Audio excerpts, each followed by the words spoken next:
So welcome to the new part of this video. Last video में हमने देखा था कि हमने एक पिंग पोंग एनिमेशन बनाया था क्यूब का। अब हम इसमें और आगे देखते हैं कि और क्या कर सकते हैं। तो आप जैसे कि देख सकते हो कि यहाँ पर हम जो भी मटेरियल है, जो भी प्रॉपर्टी है, वो सारी प्रॉपर्टी को हम यूज कर सकते हैं। अब जैसे कि मान लो कि यहाँ पर मुझे कलर को चेंज करना है। मैं चाहता हूँ कि जब मटेरियल का कलर शुरू में येलो है तो जब वो यहाँ पर एंड पर पहुंचे, यानी कि जब 2 सेकंड पर पहुंचे, तब उसका कलर रेड होना चाहिए और फिर वापस वो रेड से जब वापस यहाँ पर आए तब येलो होना चाहिए। तो हम सबसे पहले 0 इंडेक्स पर जाएंगे। 0 इंडेक्स पर जाके हम यहाँ पे स्क्रॉल डाउन करेंगे। स्क्रॉल डाउन में आपको कुछ इस तरह से क्यूब मटेरियल दिख रहा होगा। हम उसको टैप करके ओपन कर लेंगे और यहाँ पर हमें मटेरियल का कलर दिख रहा है, जो भी मटेरियल हमने असाइन किया है उसका। तो हम यहाँ पे कलर असाइन कर देंगे। थोड़ा हम आगे पीछे करके वापस से जो कलर हमने लिया था वो असाइन कर देंगे। तो आप देख सकते हो कि यहाँ पे हमें मटेरियल का कलर मिल रहा है, RGB और A वैल्यू मिल रही है। ठीक है, अब हम क्या चाहते हैं कि जब वो 2 पे जाए, आप देख सकते हो कि यहाँ पर हमें एक वैल्यू मिल रही है। तो अगर आप काउंट करो, जैसे कि ये 0 पर है, 1 2 3 4 5 6 7 8, आप देख सकते हो कि हर एक 0.1 के ऊपर वो आगे बढ़ रहा है। यहाँ पे 0 से लेके 0.1 के बीच में भी जो वैल्यूज आ रही है ना, 0.01 0.02, वो ये है।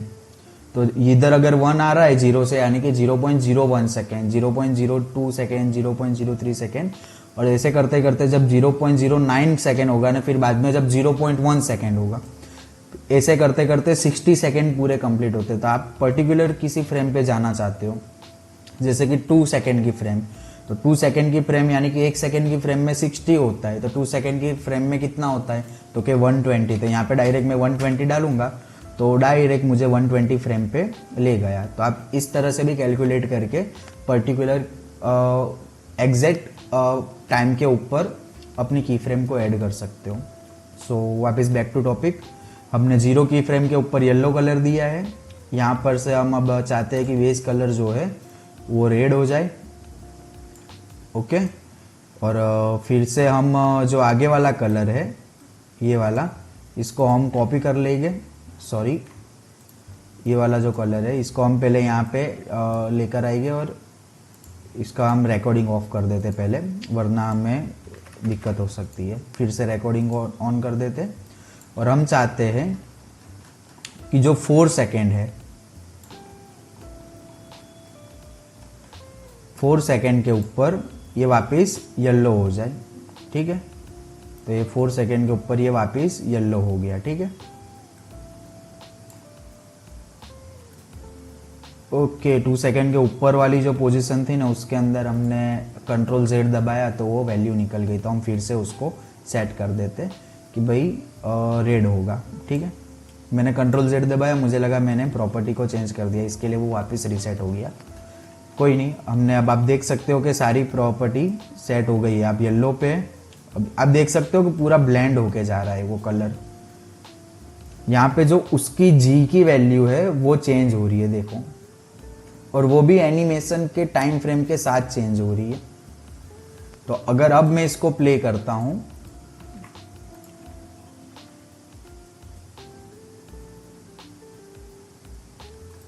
तो आप देख सकते हो कि ये किस तरह से प्ले हो रहा है मटेरियल के साथ। पर आप देख सकते हो कि अभी इसके अंदर हम क्या करेंगे कि ये जो मूव हो रहा है वो स्टैटिक हो रहा है। मैं चाहता हूं कि यहां से यूं फास्ट मूव हो जाए, यहां पे रुके, फिर वापस यहां से यूं फास्ट हो जाए और यहां पे रुके। तो तब हमें क्या करना है, हमें इसके की फ्रेम के साथ खेलना है। जैसे कि अब मैं अगर देखूं कि यहां से लेके यहां तक वो 5 पे आके रहता है, यानी कि -5 से 5 पे आ रहा है वो। ठीक है, तो मैं चाहता हूं कि उसकी पोजीशन यहां तक तो 4.2 है और फिर 4.2, 4.3, 4.6 इस तरह से। तो मैं यहाँ ये चाहता हूँ कि 130 तक पहुँचने पे वो जो 3.4 सेकेंड पे पहुँच रहा है ना, वो हम 4.5 पे दे देते। तो होगा क्या कि यहाँ से यहाँ तो वो फास्ट पहुँच जाएगा और यहाँ पर वो स्लो हो जाएगा। फिर वहाँ से रिटर्न होने के टाइम पे वापस हम चाहते हैं कि वो 330 पे -4.5 पे पहुँच जाए, ठीक है, -4.5 पोजीशन और रुके। तो अगर हम इसको प्ले करके देखेंगे ना तो आप देखोगे फास्ट पहुँचा, वहाँ पर रुका, वापस रिटर्न आया, रुका, वापस फास्ट पहुँचा, रुका, वापस रिटर्न आया, रुका। ठीक है। अगर आपको और बेहतरीन तरीके से समझना है या कन्फ्यूज़न हो रहा है तो मैं आपको और एक तरीका बताता हूँ। जैसे कि अब यहाँ से वो यहाँ पर जा रहा है, ठीक है, तो यहाँ से यहाँ पर जाने में उसने 2 सेकंड लगाए, ठीक है, पर मैं चाहता हूँ कि वो यहाँ से यहाँ तक पहुँचने स्पीड में पहुँचे। यहाँ से यहाँ तक मतलब मैं कि -5 से लेके +5 तक वो 1.3 सेकेंड या 1.5 सेकेंड के अंदर पहुँच जाए। तो 1.5 सेकेंड क्या होगा इधर 130, ओके, 130 इज 1.5 सेकेंड। तो मैं चाहता हूँ कि 1.5 सेकेंड के अंदर वो वहाँ तक पहुँच जाए, ठीक है। तो हम उसका रोटेशन भी क्या कर देंगे, 360 कर देंगे। हम चाहते हैं कि पोजीशन भी उसका 360 हो जाए। ऑलमोस्ट मान लो कि हम -5 कर देते इसको, -5 से +5, और हम रोटेशन भी 360 कर देते, ओके। सिर्फ कलर वहाँ पर रुकेगा, ठीक। तो आप देखोगे कि हम जैसे ही प्ले करेंगे तो वो वहाँ पर रुका। अगर मैं इधर से रोटेशन की फ्रेम हटा देता हूँ, आप देख सकते हो, आप पर्टिकुलर की फ्रेम को हटा भी सकते हो। रोटेशन की फ्रेम कहाँ पर है, यहाँ पर है। अब मैं इसको डिलीट कर दूंगा तो रोटेशन होता रहेगा, ठीक है। अगर मैं इसको और तेज कर दूं, यानी कि अगर इसको मैं थोड़ा सा आगे ले लूं तो ये पहले ही आगे पहुंच जाएगा, अब देख सक रहे हो।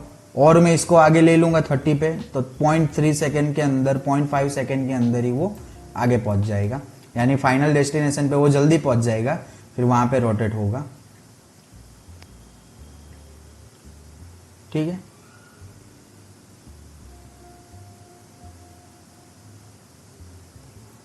ये सिर्फ हम पोजीशन में चेंज कर रहे हैं। अगर मैं रोटेशन में भी चेंज करूं तो, अगर मान लो कि हम रोटेशन को भी यहां पर ऐड कर देते, यहां पे 180 है, हम इसको 360 दे देते और मैं इसको इधर दे देता हूँ। अगर हम अभी प्ले करेंगे तो फास्ट पहुँच गया वो, रिटर्न। आप देख भी नहीं पा रहे, इतना फास्ट वो रोटेट हो जा रहा है। अब शायद आप देख पाओगे। 1 सेकेंड, हम एक बार इसको प्ले कर देते। अभी हमने क्या किया है कि पहले सब -5 पे है, फिर हमने 1 सेकेंड के अंदर अंदर जो 2 सेकेंड के ऊपर जो चीज़ हो रही थी ना, उसको हमने 1 सेकेंड के ऊपर कर दिया, यानी कि फास्ट हो रहा। अगर हम बीच की फ्रेम को हटा भी देते, ये कलर मटेरियल वाली प्रॉपर्टी को हम यहाँ पे ले लेते और ये बीच की फ्रेम को हटा देते, तो भी ये यही इफेक्ट देगा कि फास्ट पहुँच गया पर रिटर्न होने में उसने टाइम लगाया, फास्ट पहुँच गया पर रिटर्न होने में उसने टाइम लगाया। अगर मैं इसको प्ले करता हूँ तो आप बिग स्क्रीन पे, बिग विंडो में देख पाओगे इसको, ओके। तो इस तरह से हम एनिमेशन की स्पीड भी मैनिपुलेट कर सकते हैं की फ्रेम को आगे पीछे करके, कि आपको कौन सी चीज़ स्पीड में करनी है, कौन सी स्पीड स्लो करनी है, कलर कब चेंज करना है, कब रोटेशन चेंज करना है, ओके। तो वो सब चीज़ आप मैनिपुलेट कर सकते हो की फ्रेम, और उनका जो प्रॉपर टाइम है, किस टाइम पे क्या होना चाहिए, कहाँ पर होना चाहिए। जितना नज़दीक आप ले जाओगे उतना फास्ट प्ले होगा। अभी हमने और नज़दीक लेके आए तो ये और फास्ट प्ले हो गया। अगर हम इसको और नज़दीक ले जाएंगे तो ये और फास्ट प्ले होगा, ठीक है। और जितना हम सेंटर में रखेंगे उतना गैप रहेगा, इधर से उधर गया, उधर से इधर गया, उसको प्रॉपर पूरा टाइम मिल रहा है। तो आई होप आप पोजीशन, दोनों के बीच का डिस्टेंस और उसके बीच जो स्पीड मैनिपुलेट हो रही है वो फ़र्क आप जान पाए होगे। तो इस वीडियो के लिए इतना ही।